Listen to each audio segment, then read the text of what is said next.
ஜெயலலிதா மரணத்தில் தனிப்பட்ட முறையில் தனக்கும் சந்தேகம் இருப்பதாக சென்னை உயர்நீதிமன்ற நீதிபதி வைத்தியநாதன் கூறியிருக்கிறார். தொடர்பான கூடுதல் விவரங்களை செய்தியாளர் முகேஷிடம் கேட்கலாம். முகேஷ், மீண்டும் ஒரு முறை இந்த வழக்கின் பின்னணி குறித்து பதிவு செய்யுங்கள்.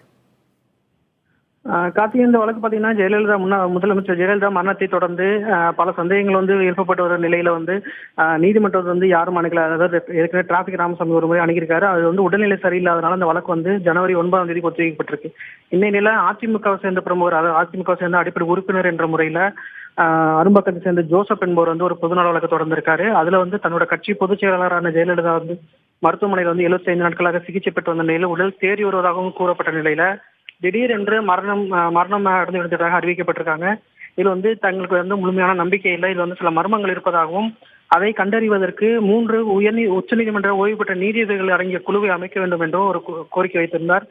இது தொடர்பாக மத்திய மாநில அரசுகள் சிபிஐ மனு கொடுத்திருந்தும் எந்த நடவடிக்கை எடுக்காதனால இந்த பொதுநல வழக்கை தொடர்ந்து இருப்பதாகவும் அது தகுந்த உத்தரவுகளை பிறப்பிக்க வேண்டும் என்று கோரிக்கை வைக்கப்பட்டிருந்தது. அந்த வழக்கு இன்று, அதாவது கிறிஸ்துமஸ் விடுமுறை கால நீதிமன்ற நீதிபதிகள் எஸ் வைத்தியநாதன் மற்றும் பார்த்திபன் ஆகியோர் முன்னிலை விசாரணைக்கு வந்தது. அப்பொழுது மத்திய மாநில அரசுகள் தரப்புல பதிலளிப்பதற்கு கால அவகாசம் கேட்டது ஒரு பக்கம் இருக்கும் பொழுது, தமிழக அரசு தரப்புல அரசு தலைமை வழக்கறிஞர் ஆஜராகி ஜெயலலிதாவின் மரணம் தொடர்பாக எவ்வித மர்மமும் இல்லை, அவருக்கு உயர் சிகிச்சை வழங்கப்பட்டது, அந்த சிகிச்சையின் பலனளிக்காத முடிவு கட்டத்தில் தான் அவரோட மரணம் ஏற்பட்டிருக்குது, இது எந்தவித மர்மமான ஒரு சம்பவமும் கிடையாது என்று உறுதிபட தெரிவித்தார்.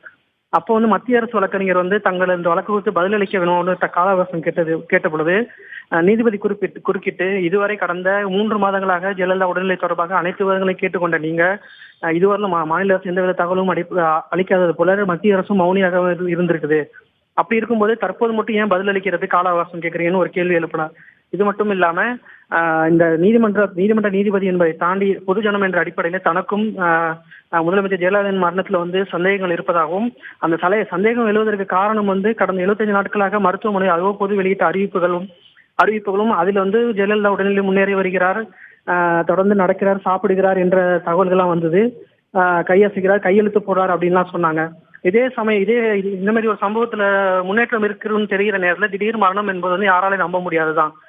இது மட்டும் இல்லாம ஏற்கனவே முன்னாள் முதலமைச்சர் எம்ஜிஆர் உடல்நிலை சரியில்லாதப்போ வீடியோ பதிவுகள் வெளியிடப்பட்டது. அது மாதிரி கூட ஒரு வீடியோ பதிவோ புகைப்படம் ஆதாரமோ எதுவுமே வெளியிடப்படல அப்படின்னு தெரிவிச்சாங்க.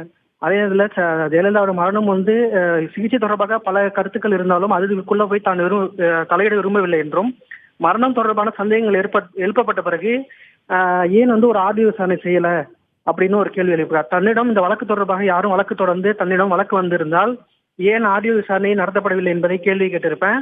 அதே நேரத்தில் தேவைப்பட்டிருந்தால் புதைக்கப்பட்ட முதலமைச்சர் ஜெயலலிதாவின் உடலை வெளியில் தோண்டி எடுக்கவும் தகுந்த உத்தரவுகளை பிறப்பிச்சிருப்பேன் அப்படின்னு சொல்லியிருக்காரு கார்த்திகேயன்.